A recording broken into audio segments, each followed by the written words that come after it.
Саламатсыңар балдар, бүгүнкү сабагыбыздын темасы маалыматтык процесстер жана маалыматты сактоо. Сабактын максаты балдар, биринчи бул маалыматтык процесстер түшүнүгүн аласыңар.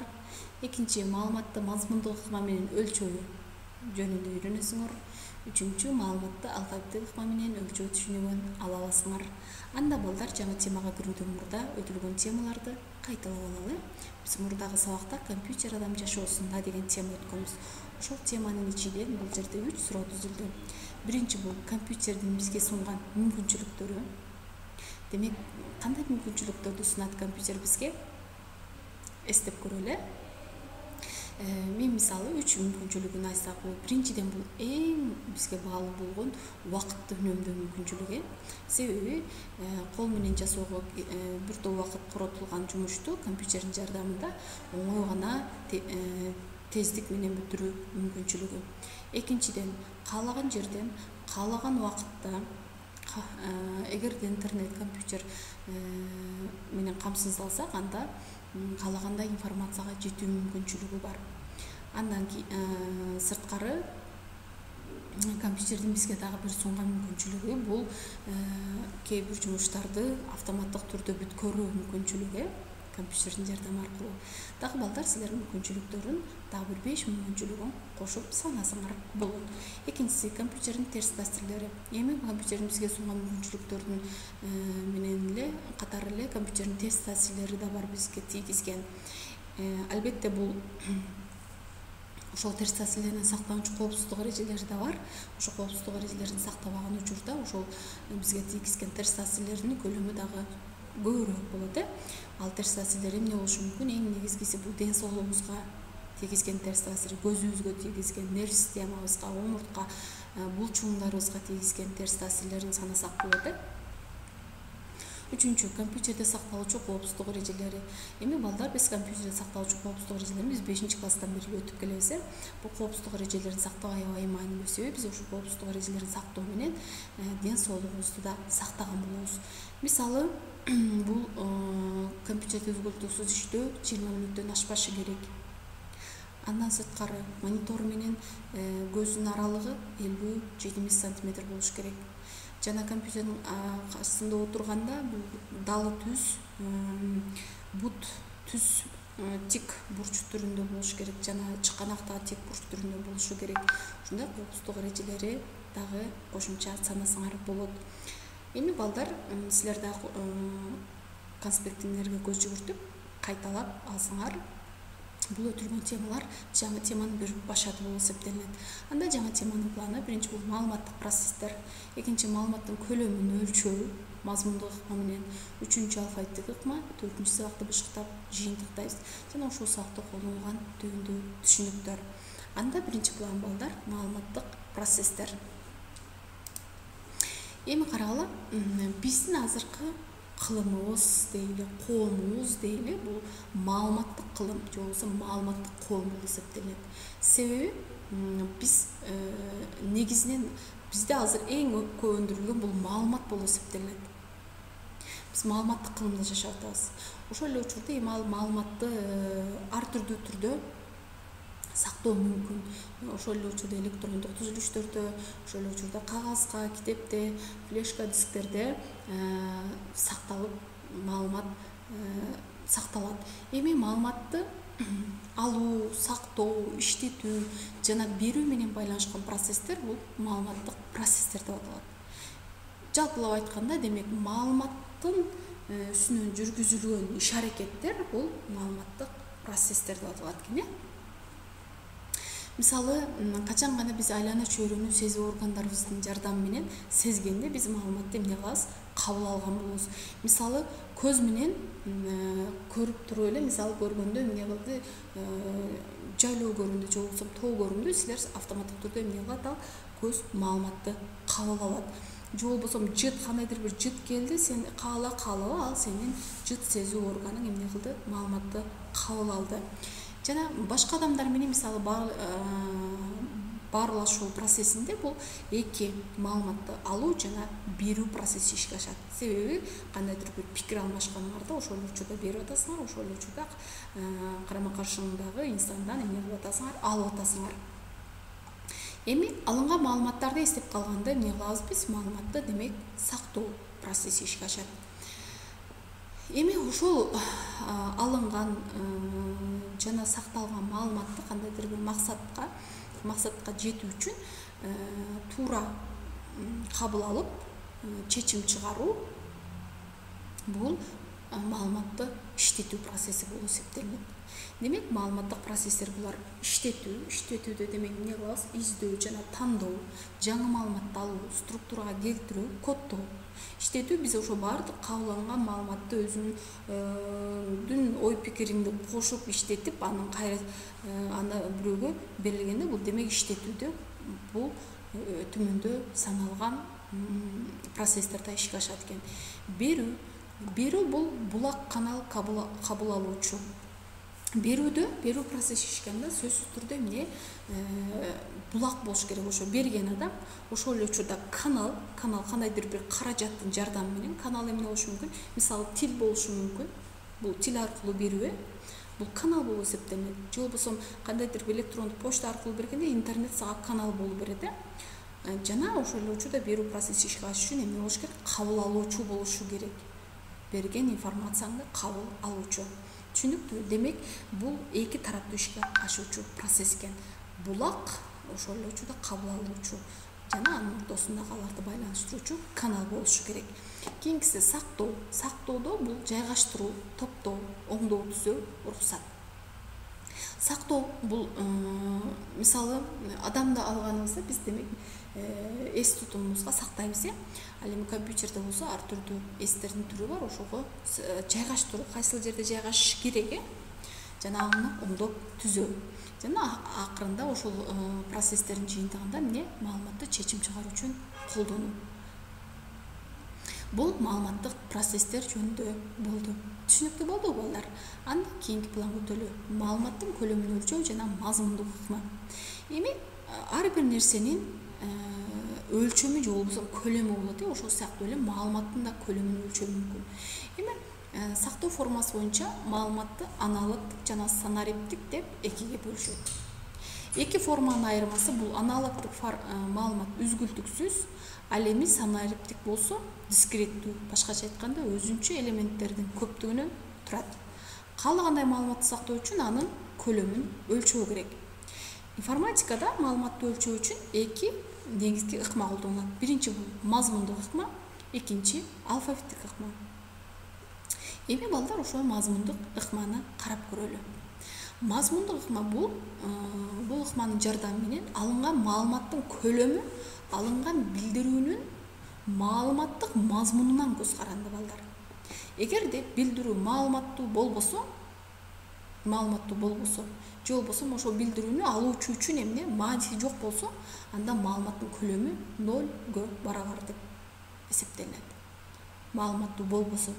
Түшүнүкпү? Демек бул маалыматтык мазмунунан көз каранды.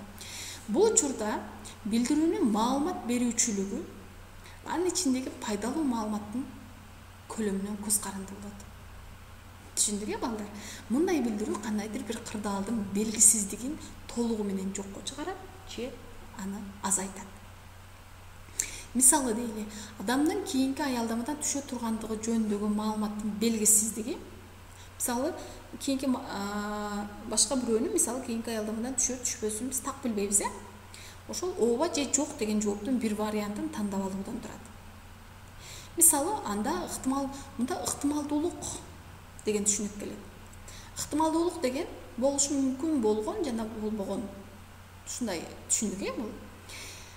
Аны биз ай тамгасы менен белгилеп алабыз. Демек мында биз могул формуланы пайдаланабыз. Бул формулада бул n деген бул мүмкүн болгон окуялардын саны. Биздин учурда канча?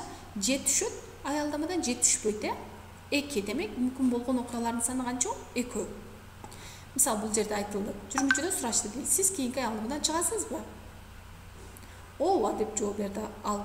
Жооп канча маалыматты камтыйт дейт. Демек карагыла, мында окуянын саны канча? 2 болот. Же түшөт, же түшпөйт. 2 гана жоопту бериши мүмкүн. Демек анда бизде энибиз канчага барабар экен? 2ге барабар экен. Анда эндин ортого 2-ни койсок, анда 2 барабар 2-нин айынчысы. Эми карагыла. экинин канчанчы даражасы кайра экини берет. Бул ушундай түшүнүктүү, бул даража. Экинин биринчи даражасы кайра өзүнүн экини берет. Демек мында жооп бир бит экен. Демек бизде сиз кийинки аялдардан чыгасызбы дегенде ооба деп жооп берген жооп бул бир бит болуп эсептелет экен. Түшүнүктүү балдар. Мисалы китеп жогорку же төмөнкү текченин биринде турат. Китеп төмөнкү текчеде турат деген билдирүү белгисиздик туптуура 2 эсеге азайтат жана бир бит маалыматты кылат. Өйдөгөдөгүдөй эле. Мисалы тыйынды алалы, тыйындын дагы эки жагы түшөт. Мисалы ыргытканыңыздарда же оң керип жагынан же болбосо орел жагынан, бүркүт жагынан түшүшү мүмкүн. Эми карагыла, мисалы ошондо мында дагы окуянын ыктымалдуулугу канчага барабар? 2-ге барабар. Мында дагы мисалы ыргытканыңарда керип жагынан түштү деген маалымат бул бир битти алып жүрөт. Экинчи мисалы информатика боюнча олимпиадага 4 окуучу катышат. 2 катышуучу эң көп балл алды деген билдирүү маалымат баштапкы белгисиздикти туура 4 эсе 2 жолу 2ден азайтат жана 2 бит маалыматты камтыйт. Демек мында ыктымалдуулугу канчага барабар? Окуянын саны 4кө. 4 окуучу деле биринчиден алышы мүмкүн, эң көп балл алышы мүмкүн. Демек бул 4кө барабар. Анда формулага койсок, бул жер 4, бул жерде 2ден айынчы даражасы болуп, 2нин канчанчы даражасы 4тү берет? Экинчи даражасы 4тү берет. Демек мында 2 катышуучу эң көп балл алды деген билдирүү 2 битти камтыйт. Түшүнүктүү болду, балдар. Эми мазмундук ыкма түшүнүктүү болгонбуз, алфавиттик ыкма өтө эле. Эми мында маалыматтын көлөмү каалагандай тилдеги табигый же формалдуу текстте колдонулган символдордун маалыматтык салмагынан көз каранды болот. Алфавиттик ыкмада алфавиттик кубаттуулугу деген түшүнүк колдонулат. Эми жана ал алфавиттик кубаттуулук деген эмне? Алфавиттик кубаттуулук деген бул алфавиттеги белгилердин жалпы саны. Анын ичинде сандар жана тыныш белгилер дагы кирет. Түшүндүкпү? Демек кандайдыр бир тилдин алфавиттик ыктымалдуулугу ошол тилде колдонулган алфавиттик белгилердин жалпы саны болуп эсептелет. Эми жогоруда биз табигый жана формалдуу тил деген түшүнүктөр колдонулду. Табигый тил деген бул адамдардын ортосунда баарлашуу үчүн колдонулган тил. Мисалы кыргыз тили болушу мүмкүн, орус тили же болбосо англис тилдери болушу мүмкүн. Бул демек адамдардын ортосунда колдонулган тил болуп эсептелет. Ал эми формалдуу тил болсо, бул билдирүү түзүлүшүнүн так эрежелери менен мүнөздөлгөн жасалма тил. Ал ноталар болушу мүмкүн, бул музыка тили, же болбосо математика тили дейбиз, формалдуу тил болуп эсептелет. Морзе алфависи, мисалы химиялык элементтердин формуласы, бул химия тили болуп эсептелет. Бул эмне? Билдирүү түзүлүшүнүн так эрежелери менен мүнөздөлгөн жасалма тил болуп эсептелет. Эми бул тилдерге аныктама берип алдык. Эми карагыла, бул алфавиттик ыкма менен өлчөдө. Мисалы, кыргыз тамгаларын жана колдонулган символдордун алфавиттин кубаттуулугу 57-ге барабар. Демек биздин кыргыз тилибизде колдонулган жалпы белгилердин саны канчага барабар экен? 57-ге. Демек кыргыз тилинин алфавиттик кубаттуулугу 57-ге барабар. Эми карагыла, 36 тамга кирет, 10 цифра кирет жана 11 тыныч белги, каша, бош орун. Жалпы 57 эмне экен? Белги. Демек кыргыз тилинин алфавиттик кубаттуулугу 57-ге барабар экен. Түшүндүк, балдар? Эми эң аз кубаттуулукка компьютерде колдонулган алфавит бул машинанын тили болуп эсептелет. Биз эң аз алфавиттик кубаттуулугу бул 2-ге барабар болгон. Демек бул экилик код, же болбосо экилик алфавит деп айтабыз аны. Анткени ал 0 жана 1 деген 2 гана маанини алат. Экилик алфавиттин символунун маалыматтык көлөмү маалыматты өлчөмүн бирдиги катары кабылданат жана 1 бит деп аталат. Түшүндүкпү, балдар? Демек алфавиттик кубаттуулугу 2-ге барабар болсо, анда бул бир символду коддоо үчүн 1 бит керектелет. Эми бит боюнча алфавиттеги бир символдун маалыматтык көлөмүн төмөнкү таблица боюнча эсептөөгө болот. Эгерде мисалы алфавиттик кубаттуулугу 2-ге барабар болсо, анда маалыматтагы биттин саны 1 болуп эсептелет. Эгерде 4 болсо 2, 256 болсо 8, 1024 болсо, анда 10 битти алып жүрөт. Бир символу. Түшүндүкпү? Бир символу. Бул ар бир символдун маалыматтык салмагы болуп эсептелет. Мисалы 32 символдун алфавиттик кубаттуулугу 32-ге барабар болгон алфавиттин бир символу канча алып жүрөт? 5 бит алып жүрөт. Ошентип алфавиттик кубаттуулугунун формуласы мындай формула менен эсептелет. Мында М деген бул алфавиттин кубаттуулугу канча символдон турат? Ошол алфавит. К деген бул биттин саны. К деген бир символдун маалыматтык салмагы же болбосо бир символдун маалыматтык салмагы. Эми карагыла, билдирүүдөгү маалыматтын санын кандайдыр бир билдирүү келсе, ошондогу маалыматтын санын аныктоо үчүн бул төмөнкү формула колдонулат. Мында деген S деген бул эмне? Ошол тексттеги символдордун жалпы саны. N деген бул маалыматтын саны, S деген ошол берилген информациянын саны, ал эми бул ошол тексттеги символдордун жалпы саны, жана К деген бул ошол ар бир символдун маалыматтык салмагы. Демек бул берилген символдордун санын бир символдун маалыматтык салмагына көбөйтүп койсок, жалпы берилген маалыматтын көлөмү чыгат. Эми мисал карагыла, алфавит 32 тамганы камтыйт. Демек алфавиттик кубаттуулугу 32 барабар болсо, анын бир тамгасы канча көлөмдөгү маалыматты камтыйт? Буну биз жогоруда да, таблицада да карадык. Демек мында деген эгерде алфавиттик кубаттуулугу 32 барабар болсо, М барабар 32 могул формула аркылуу, анда 2-нин канчанчы даражасы 32 берет? 5-нчи даражасы берет. Демек алфавиттик кубаттуулугу 32 барабар болгон алфавиттин бир символу 5 битти алып жүрөт. Түшүнүктүү балдар? Мисалы 64 символдук алфавиттин тамгалары менен жазылган билдирүү 20 символду камтыйт. Демек алфавиттик кубаттуулугу канча экен? 64 экен. Байт жана бул канча менен бул канча көлөмдө маалыматты камтыйт? Алфавиттик кубаттуулугу демек 64 экен. Эми карагыла, 2-нин канчанчы даражасы 64-тү берет? 2-нин 6-нчы даражасы 64-тү берет. Эми формулага койсоңор, 2-нин 6-нчы даражасы 64-тү берет. Эмибиз 64 болуп атат. Эми карагыла, мында 20 символдон турат деп атат. 20 символду демек көбөйтөбүз канчага? Бул формула аркылуу көбөйтөбүз. 6га себеби ар бир символ 6 бит алып жүрөт. Жалпы 120 бит. Эми биз эмне менен эсептеди деп атат? Байт менен деп атат. Демек 120 битти эмне кылып коебуз? 1 байтта 8 бит болгон үчүн 8ге бөлүп коебуз. Анда 15 байт деген келип чыгат. Демек 64 символду, алфавиттик кубаттуулугу 64-кө барабар болгон алфавитте жазылган 20 символдон турган маалымат 15 байтты ээлейт экен. Түшүнүктүү болдубу балдар? Дагы бул жерде силерге маселелер берилген. Бул маселелерди өз алдынча да карап чыгасыңар. Бул жерде ошол эле жогоруда эле чыгарылган мисалдар сыяктуу эле чыгарылыштары берилген. Анда балдар, кийинки план бул бышыктоо. Демек балдар, биз маалыматтык процесстер жөнүндө түшүнүп алдык. Маалыматтык процесстер булар ошол маалыматтардын үстүнө жүргүзүлгөн ар түрдүү операциялар болуп эсептелинет экен. Бул иштетүү, берүү, сактоо, берүү процессинин өзгөчөлүгү, жана ар бир маалыматты өлчөө, ал мазмундук ыкма, алфавиттик ыкма бири-биринен айырмасы.